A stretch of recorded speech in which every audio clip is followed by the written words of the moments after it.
절대 제가 하지 말라고 하는 것 중에 하나는 눈두덩이에 필러 맞는 거거든요.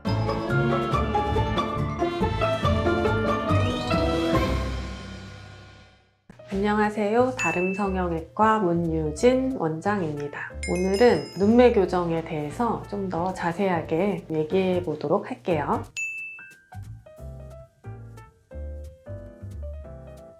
네, 일단 지금 쌍꺼풀이 있는데 약간 졸려 보인다거나 라인 자체가 조금 힘이 없게 풀린 것처럼 간다거나 짝짝이로 눈을 뜬다거나 겹주름이 생겨 있다거나 이런 식으로 조금 눈 뜨는 힘이 떨어진 안검하수가 동반된 쌍꺼풀이 있는 때, 이럴 때는 사실 당연히 눈매 교정만으로도 이제 해결이 되는 경우가 많습니다. 하지만 이제 만약에 지금 쌍꺼풀이 없다 이러면 또 두 가지로 나눠볼 수 있어요. 쌍꺼풀이 없는데 피부 처짐도 없는 경우, 그리고 쌍꺼풀이 없는데 피부 처짐이 있는 경우. 쌍꺼풀이 없는데 피부 처짐이 없는 경우는 어떻게 보면 우리 무쌍 눈매 교정이라고 하죠. 피부 처짐이 없으니까 정말 눈매 교정만으로도 눈이 또렷하게 만들어줄 수 있거든요. 그래서 그때는 정말 쌍꺼풀 수술 없이 눈매 교정만으로 또렷한 눈을 만들 수가 있겠죠. 하지만 대부분 동양인의 눈에서는 피부 처짐이 동반하는 경우가 훨씬 많아요.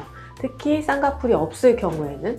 그렇기 때문에 쌍꺼풀 수술을 아주 얇게 속쌍꺼풀이라도 만들면서 눈매 교정을 하는 경우가 훨씬 많아요. 그런 경우는 당연히 눈매 교정을 하면서 쌍꺼풀도 만드는 수술을 같이 시행하는 경우가 더 많기는 합니다.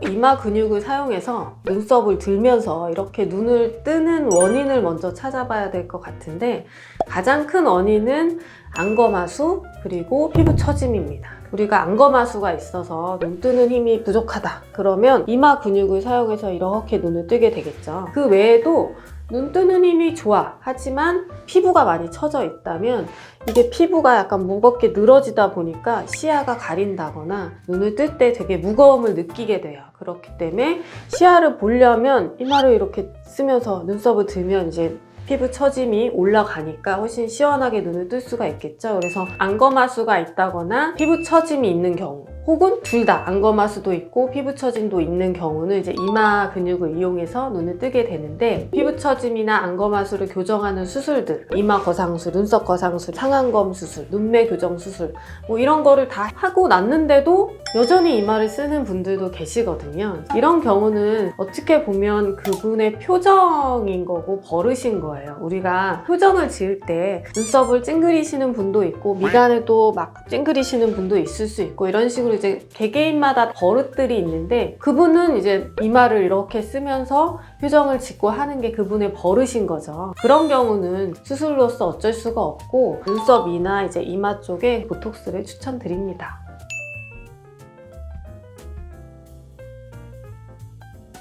보통 첫 수술의 경우는 그런 경우는 거의 없는 것 같아요. 다만 재수술의 경우는 가끔씩 그런 식으로 수술하는 경우가 있는데, 예를 들어서 예전에 비절개로 수술을 했는데 풀렸다든지, 그래서 다시 비절개로 수술을 하려고 하는데 한쪽 눈만 피부 처짐이 좀 있어서 피부 제거가 필요해. 그러면 한쪽은 그냥 매몰로 하고 한쪽은 절개로 해서 피부를 제거하기도 하고 그러죠. 이런 식으로 약간 특수한 재수술의 경우는 한쪽은 비절개, 한쪽은 절개, 혹은 부분절개, 절개 이런 식으로 재수술을 하는 목적에 맞게 수술을 하긴 하는데요. 대부분의 첫 수술의 경우 양쪽을 다르게 수술하는 경우는 사실 거의 없다고 보셔도 될 것 같아요.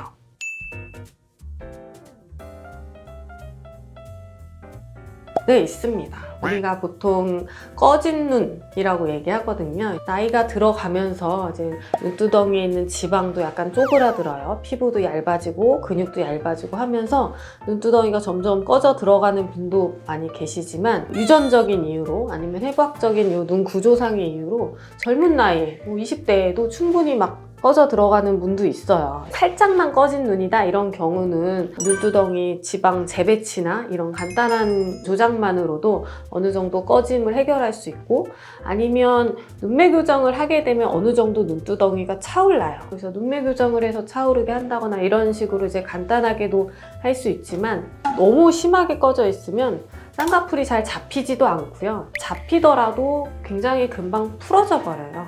아니면 이제 라인이 좀 꺾인다거나 라인이 예쁘게 좀 안 나오고, 이제 이런 경우는 지방 이식이 필요하겠죠. 그래서 지방 이식은 크게 두 가지로 나뉘어요. 지방 세포를 이제 추출을 해서 이제 주사기로 넣는 방법. 굉장히 간단하고 실밥도 없고 좋기는 한데, 단점은 지방의 생착률이 좀 많이 떨어져요. 아니면 피부가 좀 얇으신 분들은 지방 넣은 게 약간 울퉁불퉁하게 비칠 수도 있고 그래요. 그래서 뭐 장단점은 있을 수 있겠죠. 두 번째 방법은 지방 덩어리를 채취를 해서 다이렉트로 딱 넣어주는 방법인데요. 지방은 보통 뭐 눈 밑이라든지 볼, 아니면 뭐 겨드랑이 지방 이런 쪽에서 셀리곤 같은 그 정도 크기의 지방 덩어리 자체를 그냥 채취해요. 그래서 절개로 해서 거기 꺼진 요 부위에 그냥 넣어주게 돼요. 요의 장점은 굉장히 안쪽 깊숙한 곳에 넣기 때문에 이제 겉으로도 많이 이제 울퉁불퉁해지거나 하지 않고 생착률도 되게 좋아요. 그리고 해부학적으로도 좀 더 정확한 위치에 원하는 지방이 위치한다? 요 정도. 이제 이게 이제 장점이라고 볼 수는 있는데, 단점은 이제 절개가 필요하다는 거죠. 그리고 지방을 어디선가에서 빼내야 되니까 어디선가에 또 뺀 부분에 절개가 또 필요하다는 거죠. 그런 뭐 단점이라고 볼 수 있는데, 제가 봤을 때는 꺼진 양이 많고 라인을 좀 정확히 만들어야 되는 상황이라거나 피부 제거가 필요한 이제 40대 이후에 이제 상안검 수술에 있어서는 지방 세포를 넣는 방법보다는 그냥 지방 덩어리 자체를 넣는 거를 저는 개인적으로 좀 더 선호하는 편이고 좀 더 추천을 드리고요. 절대 제가 하지 말라고 하는 것 중에 하나는 눈두덩이에 필러 맞는 거거든요. 이게 필러가 되게 간단하고 워낙 뭐 요새는 필러 시술이 너무 보편화되어 있다 보니까 이제 눈두덩이도 이제 꺼졌다 하는 데를 되게 필러를 많이 넣으시는데요. 사실 지방을 넣었나 필러를 넣었나 뭐가 차이가 있나 뭐 할 수는 있겠는데, 일단 뭔가 여기에 집어넣게 되면 그 다음에 수술을 할 때는 이거는 눈은 재수술이 되는 거예요. 안쪽에 어쨌든 흉살이 잡혀 있는 거기 때문에 잘 고민을 하고, 넣기 전에 내가 나중에 다른 수술할 계획인가를 먼저 좀 따져보시고 고민해 보시면 더 좋을 것 같습니다. 지금까지 눈매 교정에 대해서 몇 가지 얘기를 해봤고요. 도움이 되셨으면 좋겠고, 성형이 고민되신다면 강남역으로 오시면 되겠습니다. 지금까지 다름성형외과 문유진 원장이었습니다. 시청해주셔서 감사합니다.